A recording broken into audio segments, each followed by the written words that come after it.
This happened a few years ago, back in 2016, and it's the reason I don't go camping anymore. Not even nice camping. Not cabins. Not campgrounds with bathrooms and lanterns. Nothing. After this, I was done. I went on that trip with my older cousin. I'll call him Evan. We grew up close, more like brothers than cousins, and for a while we were both obsessed with the idea of camping. Not the fun family kind with grills and coolers, but the kind where you disappear into the woods for a few days and pretend the rest of the world doesn't exist. We weren't experts or anything. We'd done maybe 4 trips before that, and all of them were safe. Busy campgrounds. Clear trails. Other people nearby. You could hear kids laughing or radios playing at night. Nothing ever felt dangerous. That's probably why this trip felt like the next logical step at the time. We wanted something more real, somewhere quiet, somewhere deep in the woods where there weren't other tents 20 feet away. Evan found a place online called Black Hollow Ridge. Even the name should have been a warning, but we laughed it off. The listing said it was about 3 hours from where we lived. The hike-in would take 4 hours, maybe a little longer if we took breaks. There were only a handful of photos posted, and all of them looked old and grainy, like they'd been taken on flip phones. No reviews from the last few years. That's perfect, Evan said. Means nobody goes there.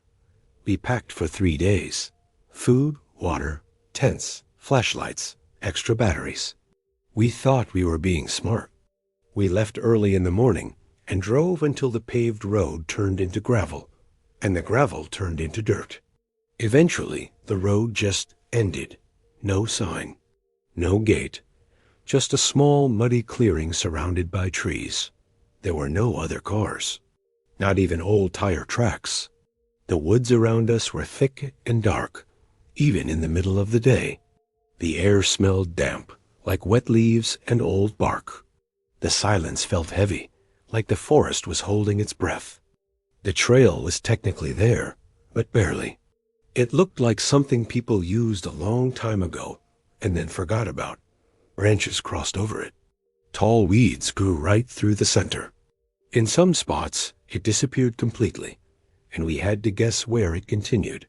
I remember joking, if we die out here, no one's finding us. Evan laughed, but it sounded forced. The deeper we went, the quieter it got.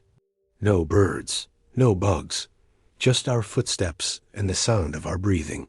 After a while, even that felt too loud. It took longer than expected, but by mid-afternoon, we reached the campsite. Calling it a campsite felt generous. It was just a grassy clearing on top of a low hill. No fire pit, no signposts. No trash, nothing. The trees circled it tightly, like they were leaning in. The view was good, I'll admit that. You could see the forest stretch on forever, a sea of dark green with no sign of roads or buildings. It felt isolated in a way that made my stomach tighten. We set up the tents. Evan took his time, messing with the poles, swearing under his breath. I finished early and walked over to the edge of the clearing to look out over the hill. That's when I saw movement. At first, I thought it was animals. Deer, maybe. But then I saw the shapes more clearly. Human shapes. There were people down there? 4. Maybe 5. They were moving slowly through the trees, weaving between trunks, half hidden by branches. I couldn't see faces or clothes clearly, just dark outlines sliding through the forest. It didn't make sense. The trail wasn't anywhere near there. I called Evan over, pointing and whispering, but by the time he stood beside me, the figures were gone. Just trees. Stillness. Probably hikers, he said. But his voice didn't sound confident. We tried to forget about it. The rest of the afternoon passed quietly. Too quietly. No wind, no animal sounds. Just that same thick silence pressing in from all sides. As the sun went down, the woods seemed to change. Shadows stretched longer than they should have. The trees looked closer together. We built a small fire, mostly for comfort. For a while, everything felt normal. We talked, we laughed. The fire popped and crackled. The light pushed the darkness back a few feet. Then we heard voices. They were faint at first, like someone talking on the other side of a wall. Then clearer. Multiple voices, overlapping, going back and forth. I couldn't understand what they were saying. It didn't sound like English. It didn't sound like anything I recognized. The worst part was that they weren't moving. The sound stayed in the same spot, deep in the trees, like a group of people standing still and talking quietly to each other. We stopped talking. We just listened.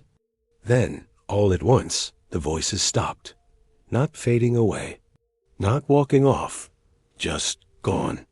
The silence afterward was so deep it made my ears ring. A moment later, we heard footsteps. One set, slow, careful. A man stepped into the firelight. He wore a faded red baseball cap, pulled low over his forehead. His hair was dark and wavy, hanging around his face. He smiled like he'd practiced it in a mirror, wide and stiff. "Hey," he said, like we were old friends. "You guys know where the trail is?" "I've been walking around for a while." I pointed, told him where it was. My mouth felt dry. He didn't move.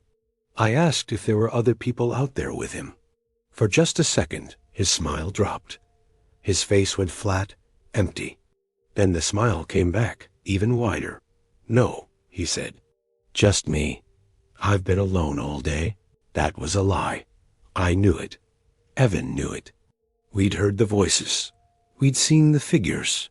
The man stared at us for another moment, then turned and walked back into the darkness, disappearing down the trail. The second he was gone, the woods felt closer, like they'd leaned in again. We talked in low voices, arguing back and forth, trying to explain what just happened. Neither of us believed his story. And the more we talked, the more we both felt it. We weren't alone. I kept turning around, staring into the trees. I felt eyes on my back, on my neck, everywhere.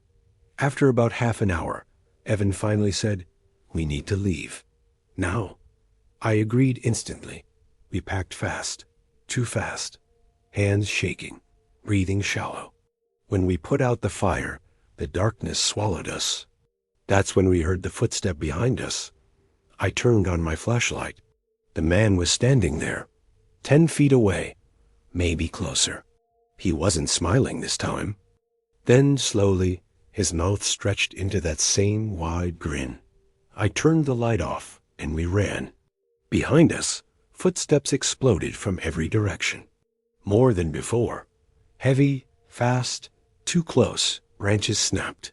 Leaves crunched. Something ran alongside us through the trees, keeping pace. Then, suddenly, it all stopped. No footsteps, no breathing, just us. We didn't stop running until we reached the car. We drove away in silence. We never talked about going camping again. And sometimes, when it's quiet at night, I swear I can still hear voices, talking softly, just out of sight. I was 22 when this happened, sometime in late summer of 2021. I just moved back in with my aunt and uncle for a few months while I figured out my next steps in life. They lived in a quiet rural area, the kind of place where houses are spaced far apart and the woods stretch on forever behind them. Those woods had always been there, thick, dark, and mostly untouched. Growing up, I'd explored the edges of them during the day, but nobody really went deep inside. There were no trails, no signs, no markers. Just trees, brush, and silence. One afternoon, out of pure boredom, I decided to camp out there for a night. Nothing dramatic.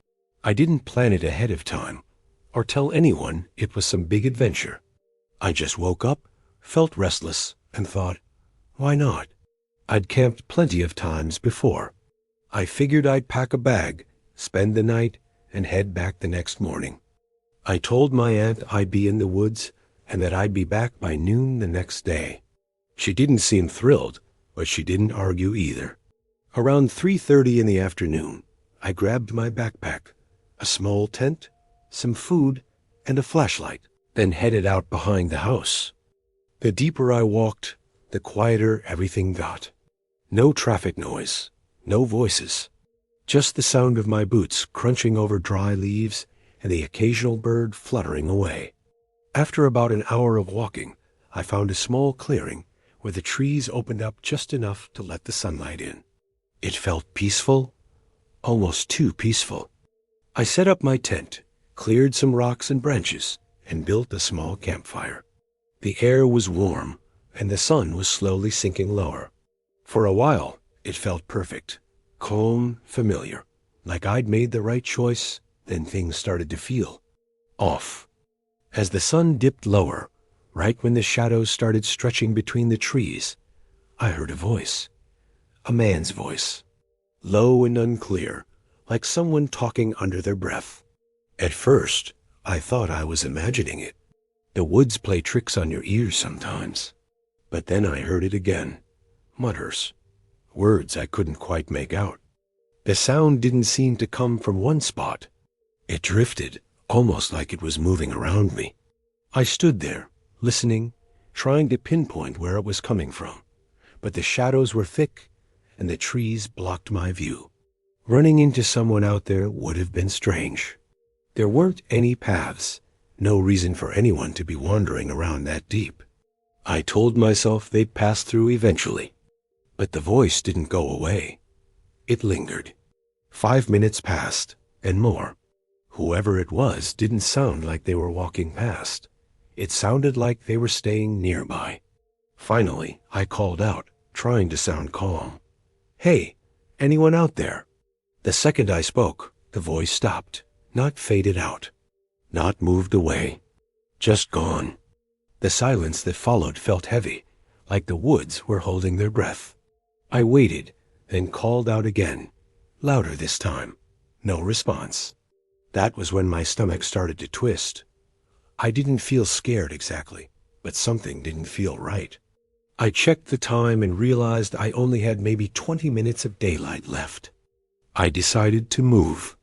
I packed up quickly and headed deeper into the woods, telling myself I was just being cautious.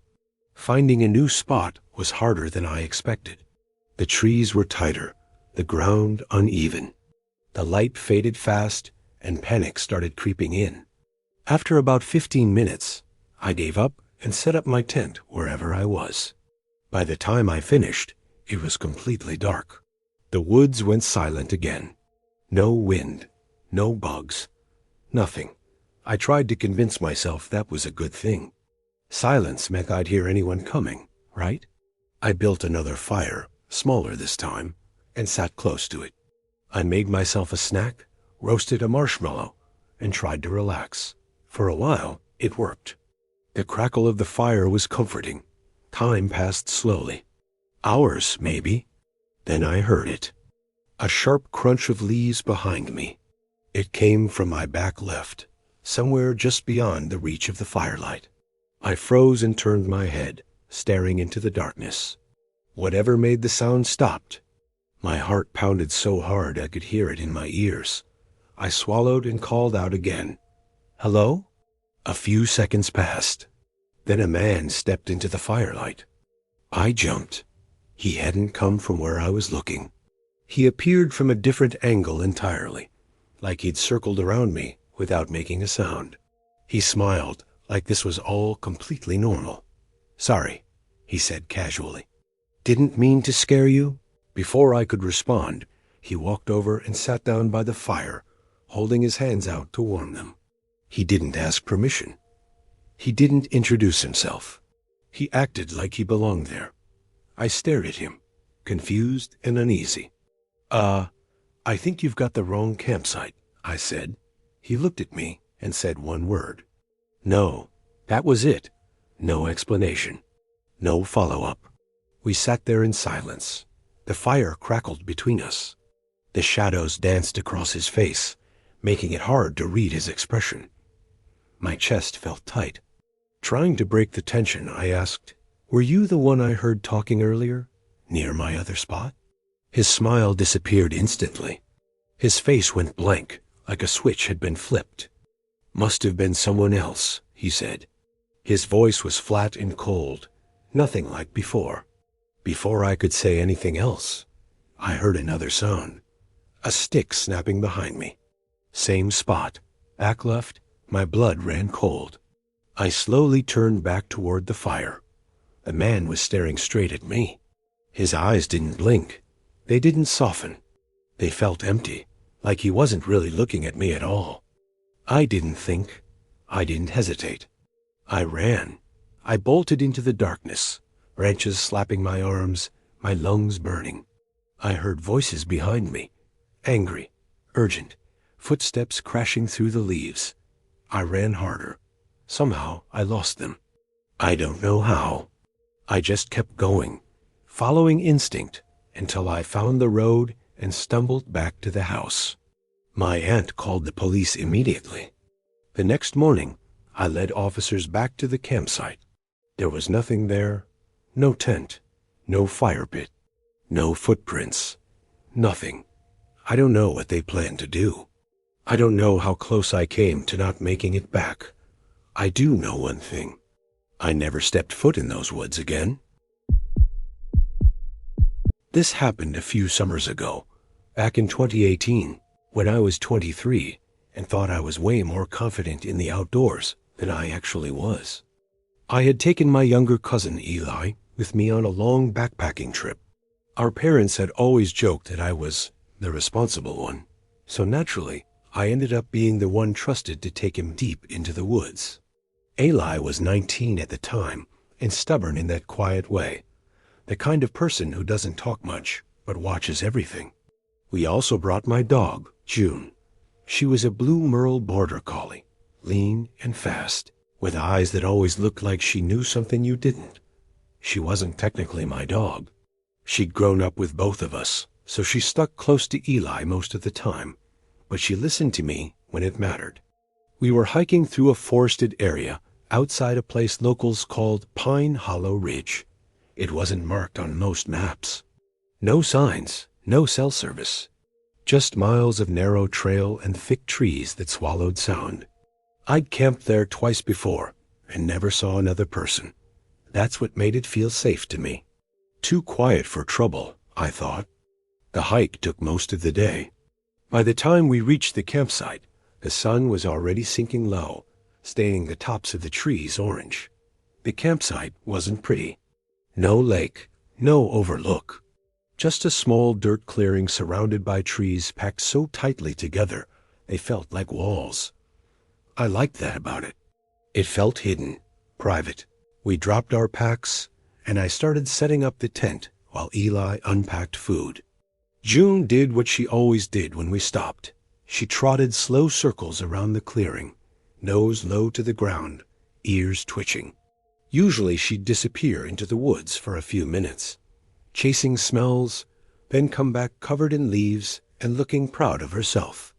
This time she didn't go far. After just a minute or two, she came back and sat right at the edge of the clearing, staring into the trees. Her tail was low, almost tucked. Her ears were pinned forward, stiff. It was like someone had paused her mid-motion. "June?" Eli called softly. She didn't even look at him. That alone made my stomach tighten. June ignored a lot of things, but she never ignored Eli. I stood up and followed her line of sight. The woods looked the same as always. Dark trunks, tangled branches, shadows stacked on shadows. No movement, no sound. Still, I had that strange feeling like when someone is standing too close behind you, but you don't want to turn around. "She probably smells something," I said, even though I didn't fully believe it. June slowly backed up until she was pressed against Eli's leg. She leaned into him, hard, like she was trying to merge with him. That was when I noticed she was shaking. That's when things stopped feeling normal. We finished setting up camp quickly. June didn't leave our side, not once. She kept pacing the edge of the clearing, stopping every few steps to stare into the trees. Every time she did, I felt that same crawling sensation up my spine. As the sun disappeared, the forest changed. Sounds didn't echo the same way. The air felt heavier, like it was pressing down on us. Our fire crackled, but the light barely reached past the first row of trees. We tried to act casual. We ate dinner. We joked a little, but every so often, June would freeze and lift her head, listening to something we couldn't hear. About an hour after dark, everything went quiet. No bugs. No wind. Nothing. June stood up so fast, she knocked over Eli's water bottle. She let out a low, deep growl that didn't sound like it came from her at all. Her eyes were locked on a spot just beyond the firelight. "Do you see that?" Eli whispered. "I don't see anything," I said. June started whining, soft at first, then louder, like she was scared, but trying not to be. I grabbed my flashlight and stepped forward, shining it between the trees. The beam cut through the darkness, but it felt weak, like the dark was swallowing it. I took a few slow steps away from the fire. Eli stayed back, holding June's collar with both hands. That's when I heard it. A footstep. Not close, not far, just somewhere out there. I backed up immediately. We didn't talk much after that. We went to bed early, zipped up the tent tight. June curled between us, eyes open, ears twitching all night. I fell asleep eventually, but my dreams were wrong. I dreamed I was standing alone in the trees, calling out for Eli. My voice sounded far away, like it didn't belong to me. Somewhere behind me, something breathed, slow, patient. I woke up to June licking my face. She was shaking so hard the tent was rattling. Then I heard it too. Footsteps, right outside. My heart slammed into my ribs as I grabbed the flashlight and unzipped the tent. The light snapped on, and there he was. A man stood just a few steps away, close enough that I could see the lines in his face. He wore dark clothes and a hood pulled low. His beard was messy, his eyes sunken. In his hand was a knife, not big, not small, just enough. For a second, none of us moved. Then June exploded into noise. She lunged forward, barking so loud it echoed through the trees. The man flinched, stepping back. I sprayed the bear spray without thinking. The cloud hissed through the air, and he turned and ran, crashing through the brush like an animal. We didn't wait. We packed everything in minutes and started hiking out in the dark. June stayed between us the whole way, stopping often to listen. I don't know if the man followed us. I don't know if he watched us leave. I just know that even now, years later, I still don't camp there anymore. And I trust my dog more than my own eyes. This happened back in 2016, during a stretch of my life when I spent way too much time alone outdoors. Not because I was brave or adventurous, but because I liked the quiet. I liked not having to talk. I liked places where no one expected anything from me. The first incident happened near a place called Ridgeback Pass, a few miles outside North Star Range, which is nowhere near as famous as the big national parks nearby. Most people passed right through it without stopping. That's what made it perfect. I went up there alone, which was normal for me. My sister Lena knew where I was going, but she didn't care much. We weren't close back then. I didn't even give her an exact trail name. I just told her I'd be gone overnight and back by the next afternoon. The hike was long, longer than I expected. The trail was quiet in that heavy, empty way that only happens late in the year, when winter is close enough that animals move less and people stay home. The cold didn't bother me. What bothered me was how still everything felt. No birds, no distant voices. Not even whined through the trees most of the time. By the time I reached the top, it was already late afternoon. The overlook was just a wide patch of flattened grass and stone, with a couple of old fire rings made from rocks that looked like they'd been there for decades. Past that was a cliff edge that dropped straight down into a massive stretch of forest and hills. I set my pack down near the closest fire ring and ate a quick meal. Nothing fancy, just something warm. Then I walked out to the edge to watch the sun go down. The drop was steep enough that my stomach flipped when I got close. One wrong step, and that would be it. But the view pulled me in anyway. The sky went orange, then pink, then that dull purple color that always feels sad for reasons I can't explain.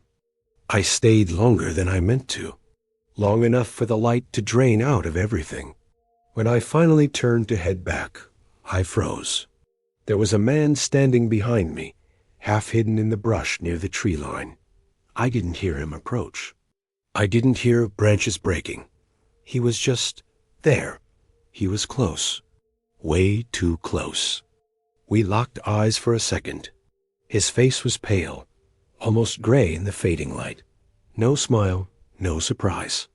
Just a flat stare. And then, without saying a word, he turned and walked into the trees. That was it. No explanation. No sound beyond the leaves shifting as he disappeared. I stood there longer than I should have, waiting to hear footsteps, or maybe a voice calling back. Nothing came. Eventually, I convinced myself he must have camped nearby. That explanation felt thin, but it was better than admitting how wrong the moment felt. Back at my camp, there was no sign of anyone else. No tent, no bag, no fire, and the direction he walked didn't even lead toward the clearing. I didn't sleep much that night. I built a fire and sat close to it, listening. Hours passed. Then, sometime late, I heard footsteps in the woods. Slow, measured, not rushed, not random. They stopped when I spoke, then started again when I went quiet. That's when the fear really settled in. The kind that doesn't spike, but sinks deep and stays there. I tried to convince myself it was an animal. But animals don't pause like that. Animals don't wait. Eventually, the steps faded, and I told myself it was over. It wasn't. I went back to the overlook later, just to breathe, to calm down. The moon was up, casting light across the valley. Everything looked peaceful again. Then branches snapped behind me. I turned, and there he was again, the same man. This time, he didn't leave. He walked toward me, smiling in a way that didn't match his eyes. He spoke, but nothing he said made sense. Just words strung together, overlapping mine, like he didn't want me to get a full sentence out. When he lunged, it was sudden and violent, hands out, straight toward the edge. I barely kept my footing. I shoved him back hard and ran. We struggled near the fire ring, boots scraping against dirt and stone.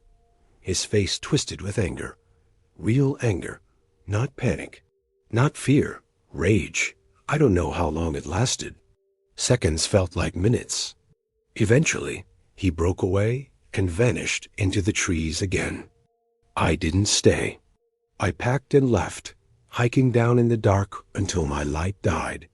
I spent the rest of the night crouched in the woods, listening for movement that I prayed wouldn't come. The second incident happened months later, and that's the part that still messes with me. This time, I was closer to home, in a forest behind a small town called Morrow Glen. I'd grown up there. I knew those trails better than most people. My cousin Evan used to camp with me there when we were younger, but this trip, I went alone. It was late fall again. Cold, quiet, the kind of quiet that makes your ears ring. I set up camp in a spot I'd used before, built a small fire. Everything felt normal at first. Then I noticed movement between the trees, just a hint of it, always far away, always just out of focus. I kept telling myself I was imagining it. After dark, the feeling got worse, heavy, like the forest was holding its breath. I crawled into my tent, leaving the flap open so I could see the fire. That's when I heard footsteps behind me, close, too close. They stopped right behind the tent. No breathing. No shifting, just presence. When I finally forced myself out with a flashlight, there was nothing there. No sound of retreat. No sign of anyone. I started packing right then.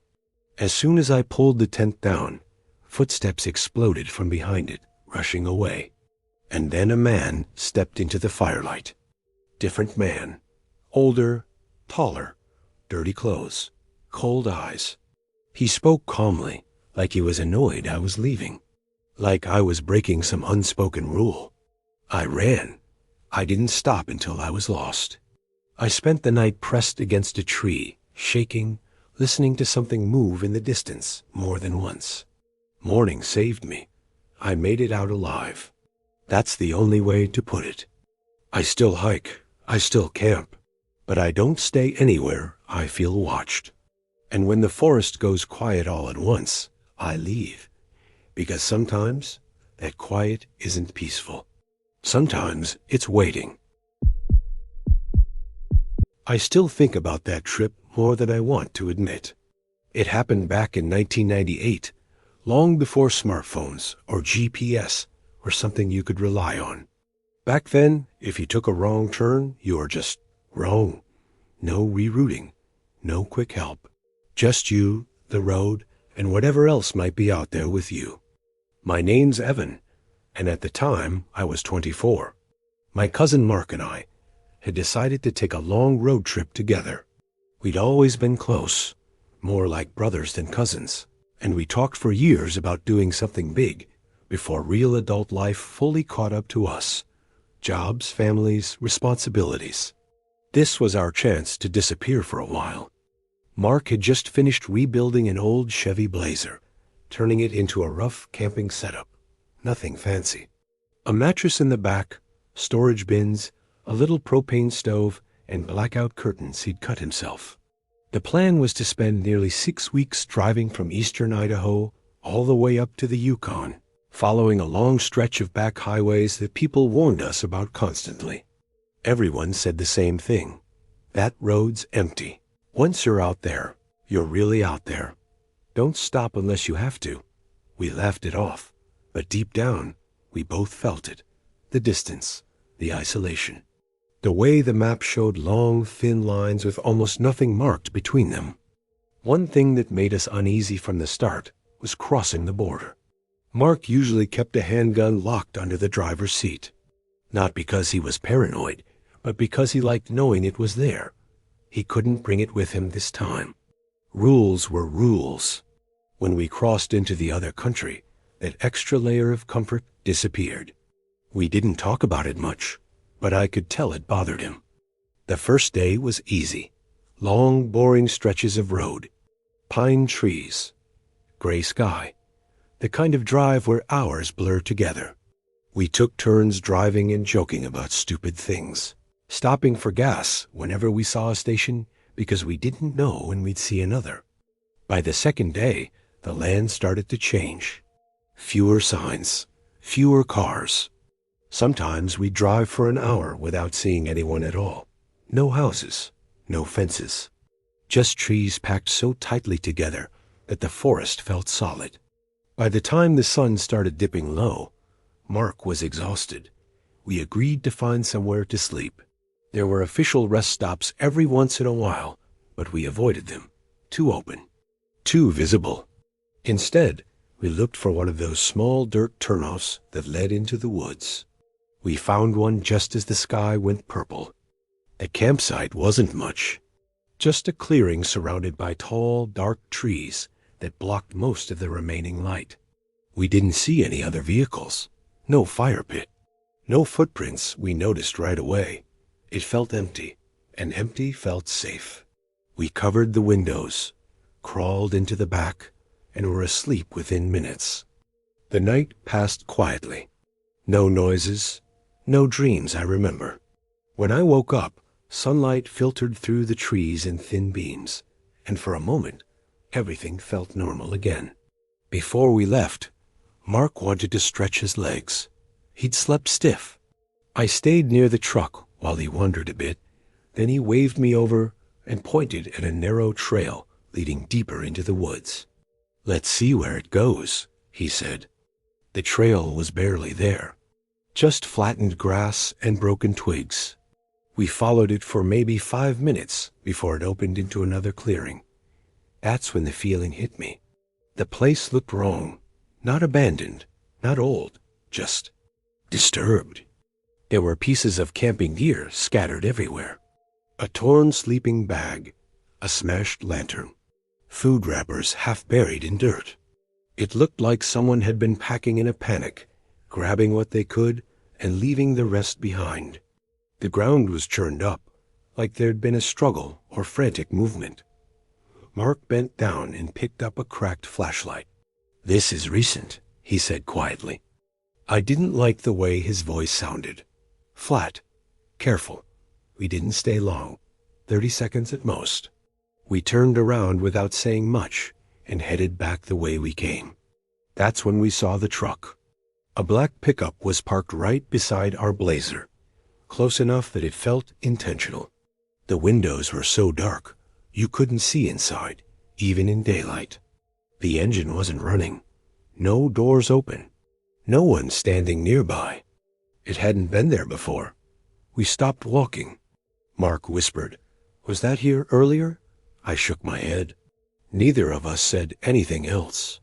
We walked straight to the Blazer, got in, locked the doors, and pulled out immediately. I glanced in the mirror as we left. The truck didn't move. For a long time, neither of us spoke. We drove for hours, longer than planned.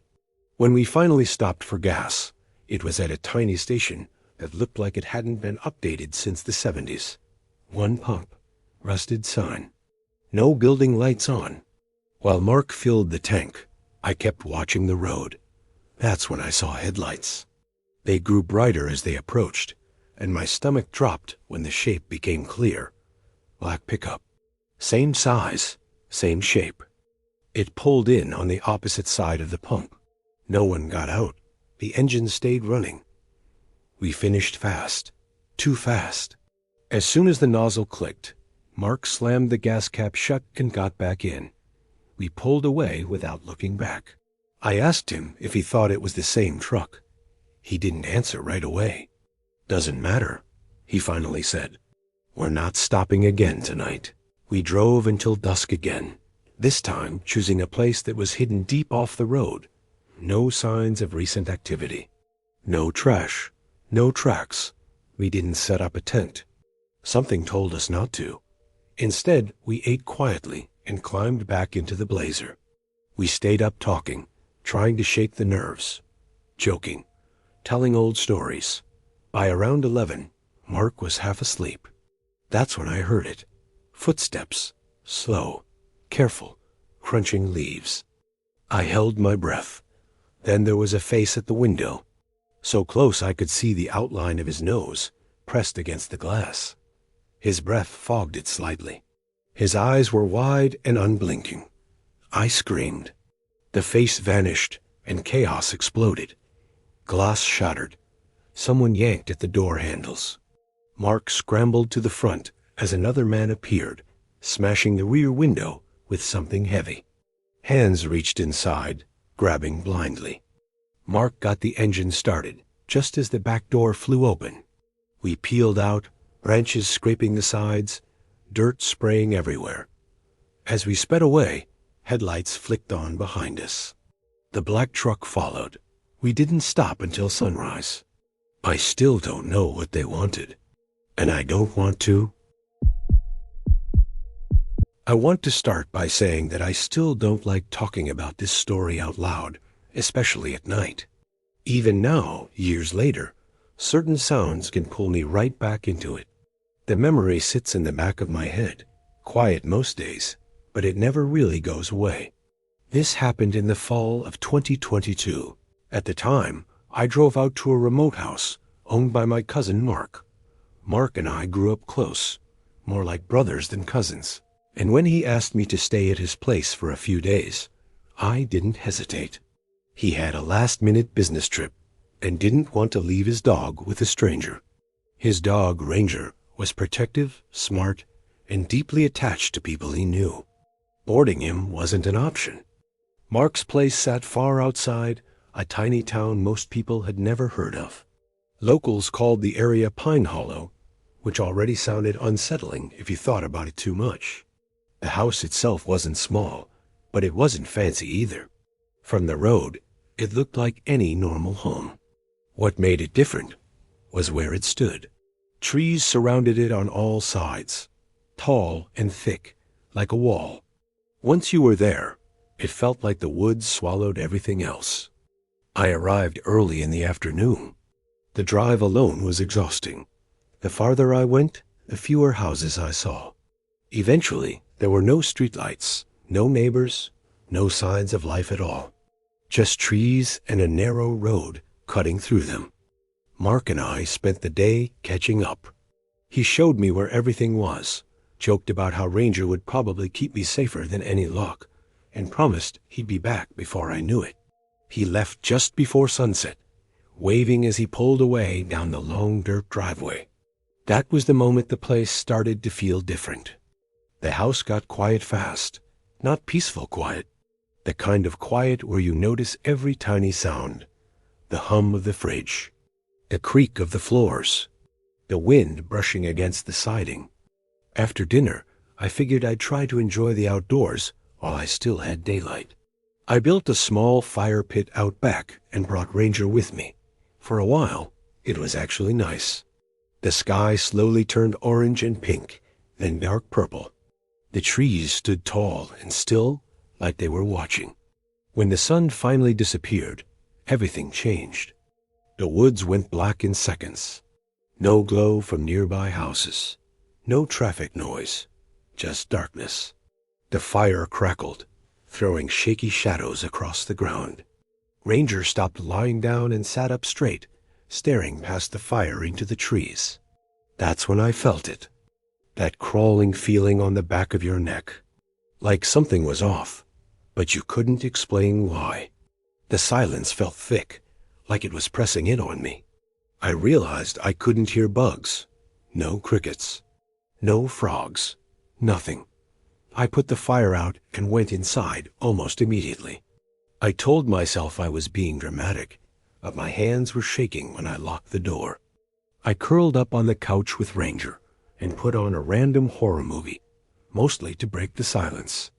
I was tired from the drive and dozed off more than once. At some point, I woke up and realized Ranger wasn't beside me.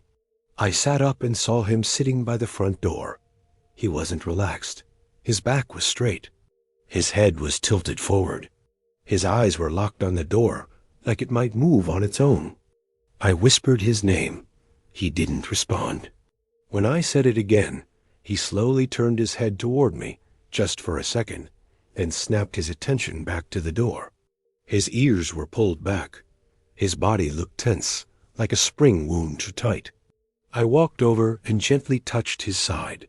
He didn't flinch, but he didn't relax either. I checked the peephole. Nothing. I opened the door just a crack and leaned out. The darkness outside felt deeper than it should have been. The trees looked closer than before. I didn't hear anything moving, but that somehow made it worse. I shut the door and locked it, telling myself an animal probably passed through.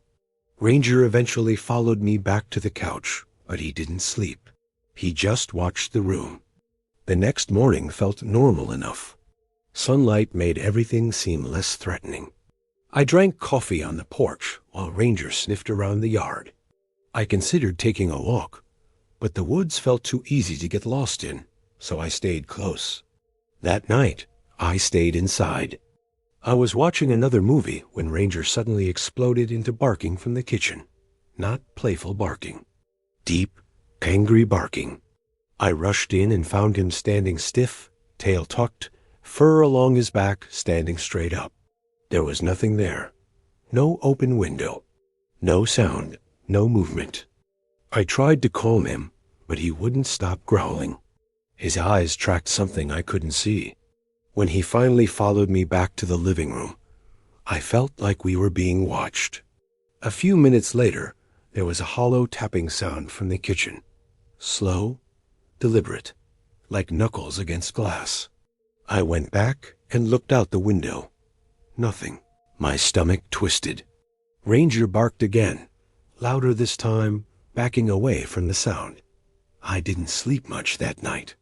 When I finally did, it was with the lights on and Ranger pressed against my side.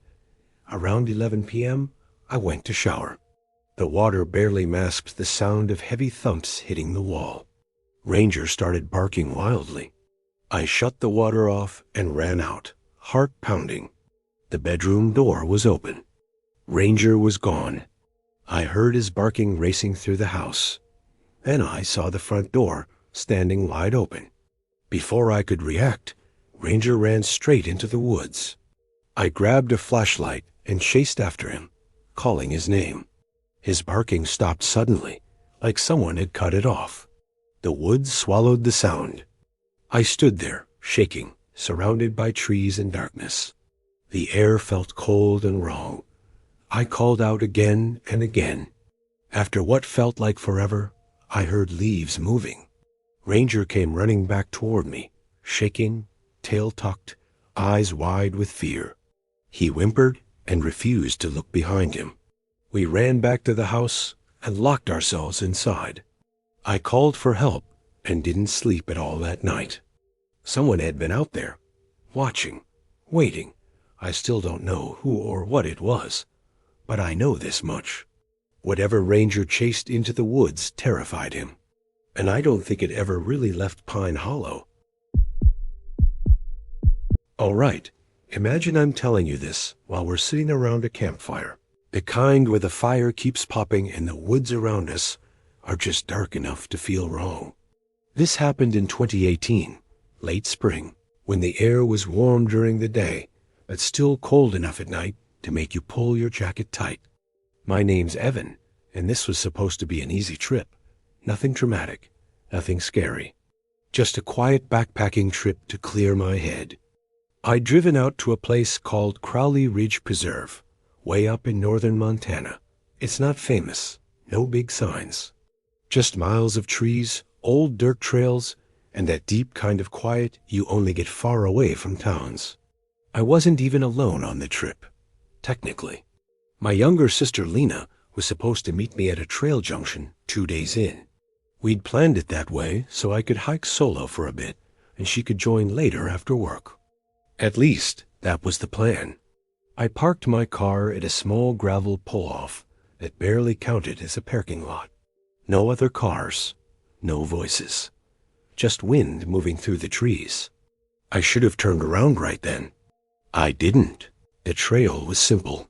Flat in places, narrow in others, and lined with tall pines that blocked out most of the sunlight. For the first few hours, everything felt normal. My boots crunched along the dirt. Birds chirped. Every once in a while, I'd hear something moving off in the woods, probably a deer or a squirrel. After a while, my legs started to burn, and my stomach reminded me I'd skipped breakfast. I spotted a fallen log near the trail and sat down to eat a granola bar. I remember thinking how quiet it was. Not peaceful quiet, heavy quiet, like the woods were holding their breath. That's when I felt it. That feeling you get when someone's looking at you. I glanced up, expecting to see an animal. Instead, I saw a man standing between the trees on the opposite side of the trail. He wasn't close, but he wasn't far either. Maybe 30 feet away. He just stood there, half shadowed by branches, staring straight at me. Not moving. Not blinking. I froze. My heart started pounding so hard I could feel it in my throat. I had no idea how long he'd been there. Could have been seconds. Could have been minutes. When our eyes locked, he slowly raised one hand and waved. Not a normal wave. It was stiff, jerky, like he'd practiced it in a mirror, but never used it on a real person before. I didn't wave back. I stood up, slung my pack over my shoulder, and started walking. I told myself not to panic. People hike out here all the time, right? Still, I didn't look back until I'd gone a good 100 yards. He was gone. That didn't make me feel better. I pushed on, walking faster than before. The trail seemed longer now. The trees felt closer together, like they were leaning in. By the time I reached the first campsite, my nerves were shot. I wasn't planning to stay there, but I stopped anyway to make a hot meal. I figured a warm break would calm me down. I dropped my pack, set up my small stove, and started heating water. While I waited, I heard footsteps, slow, steady, coming down the trail. I turned, already knowing who it would be. It was him. Up close, he looked even worse. His hair was dark and messy, his beard uneven, like he'd trimmed it with a dull knife. He wore an old green jacket and jeans that were stained at the knees. He smiled the second he saw me. The smile never reached his eyes. He said hello like we were old friends. Asked how my hike was going, where I was headed. I gave short answers, hoping he'd keep moving. Instead, he sat down right next to me, way too close. He talked nonstop about the weather, about trails, about how lonely it gets out here. His voice was calm, but something about it felt wrong, like he was copying how people talk instead of actually meaning it. Then he noticed my food and laughed. "That's all you're eating?" he said. "Man, that's rough." He reached into his pack and pulled out a protein bar. The wrapper was already torn open. He held it out to me. "Here, you need this." I said no. He kept holding it out. "Come on," he said. "Don't be rude." I refused again. My stomach twisted. Finally, he shrugged and put it away, still smiling. Then he said something that made my blood run cold. "I'll give it to you later. I'm staying here tonight anyway." That was my cue. I told him my sister was waiting for me farther down the trail, that I had to go. He nodded, still smiling, still watching me like I was something he'd ordered and was waiting to arrive. I didn't relax until I was miles away. By the time I reached my campsite, the sun was dropping fast. The woods were turning dark and gray. I had this strong feeling that setting up my tent right away was a bad idea, so I didn't. I kept my pack ready. 10 minutes later, I heard footsteps again. He stepped into the clearing like he'd been invited. Same smile, same eyes. I snapped and asked him straight up if he was following me. He laughed. "Yeah," he said. "Guess I am." Like it was funny. That's when I grabbed my bag and ran. I didn't stop until my legs shook. I left the trail and pushed deep into the woods, setting up my tent far from sight. I barely slept. Sometime in the night, I heard footsteps pass by, slow, searching. They never stopped near my tent. At sunrise, I packed up and left. I didn't wait for my sister. I didn't finish the trip. To this day, I still think about that open protein bar, about that smile. And I know, deep down, that if I'd stayed, this story wouldn't have ended the same way.